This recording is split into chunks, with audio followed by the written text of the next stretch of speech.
main nama Ustaz. Waalaikumsalam warahmatullahi wabarakatuh. Jadi begini, Ya, jadi ini juga sekaligus membuka mindset juga bahwa banyak sekali nih, bahkan sampai saat ini pun masih banyak orang-orang yang sudah menjadi mitra dari PT BES, ketika ditanya, ya masih nggak bisa jawab gitu ya. Pertanyaannya apa?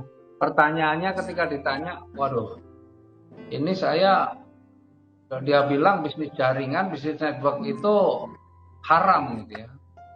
Bisnis network itu haram. Bisnis network itu ada ribanya karena orang-orang, bahkan ada yang nanya juga, bagaimana mungkin 1,5 juta bisa jadi 1,6 miliar tuh uangnya bagaimana itu putar-putar kayak apa gitu ya.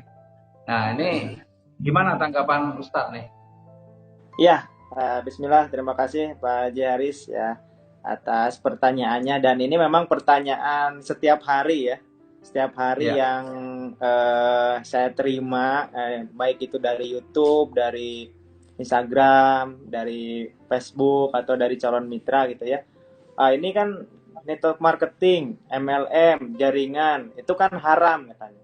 Nah, biasanya saya jawab yang pertama kali saya jawab adalah haram kata siapa gitu kan?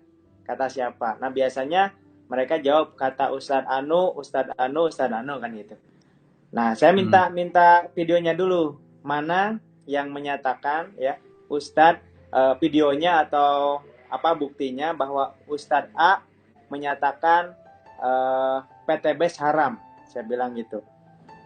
Nah, dia nggak bilang, oh bukan PTBS-nya Ustadz yang haram, tapi MLM-nya. Oke, MLM-nya yang haram. Maka saya tanya lagi, video yang mana coba tunjukkan ke saya yang menunjukkan bahwa MLM itu haram. Nah, pas ditunjukkan videonya, ternyata yang diharamkan itu bukan MLM-nya, tapi sistem yang ada di dalamnya gitu. Kayak kita gini, jual beli saja haram apa halal? Tergantung. Kalau dalam jual beli itu ada penipuan, ada yang dizolimi, itu masuknya ke haram.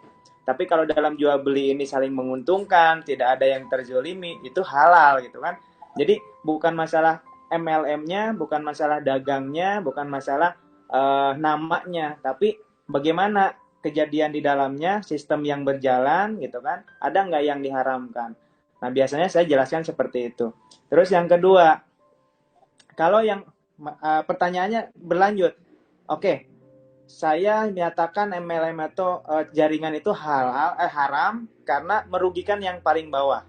Oh, saya bilang, oh kalau merugikan yang paling bawah, ada yang dirugikan pasti haram itu. Tapi kenapa di sini halal? Karena yang paling bawah pun tidak akan dirugikan.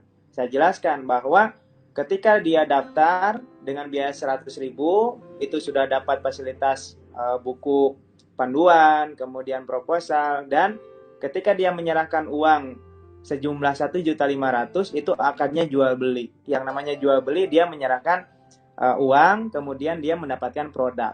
Nah, dari situ sudah clear tuh. Sudah clear, nggak ada yang dirugikan ya. Meskipun pahit-pahitnya nih orang yang daftar belakangan ini nggak dapat reward misalkan, nggak dapat hadiah atau nggak dapat bonus sekalipun, tetap tidak dirugikan. Kenapa? Karena sudah mendapatkan produk sesuai dengan uang yang diberikan, bahkan lebih. Kalau dijual kembali dia akan mendapatkan keuntungan. Nah, dari situ sudah clear, maka tidak ada yang dirugikan meskipun dia posisi paling bawah gitu ya. Yang kedua pertanyaannya biasanya gini, tapi kan nanti ada uang yang diberikan itu kan uang yang diberikan, bonus-bonus itu kan dari orang yang daftar karena gitu kan. Maka jawabannya adalah bukan dari uang yang pendaftaran. Uang pendaftaran itu cuma 100.000, itu kita nggak dapat apa-apa. Jadi kalau antum, kata saya, kalau antum hanya daftar 100.000, itu saya nggak dapat bonus apa-apa. Maka di sini jelas uang yang kita dapatkan bonus itu bukan dari pendaftaran, tapi dari mana katanya kan? Dari bagi hasil keuntungan produk yang dibeli oleh mitra. Sama aja kalau antum jualan produk apapun pasti ada keuntungan di sana. Nah, bedanya kalau antum itu makan sendiri keuntungannya, kalau owner PTBS ini keuntungannya dibagi kepada kita selaku mitra-mitranya. Gitu. Jadi dari bonus, dari akad itu tidak ada yang haram. Semuanya halal.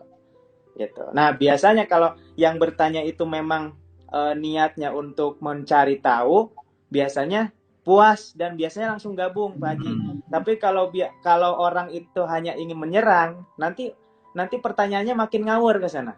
Nah, yang ujung-ujungnya nyerang pribadi. Nah, itu berarti orang memang bukan nyari kebenaran, tapi orang itu nyari kesalahan kita. Ya kita abaikan aja gitu. Kita mau blokir, blokir aja. Kita mau tinggalkan, tinggalkan aja. Tinggal kita senyumin, senyumin aja gitu. Jadi kalau ada yang bertanya, saran saya kepada para mitra itu dilihat dulu orang itu, kita jawab dulu ya apa namanya sebenar-benarnya. Nah, kalau udah kita jawab sebenarnya dia ngaco nih pertanyaannya, oh, udah tinggalin, senyumin aja.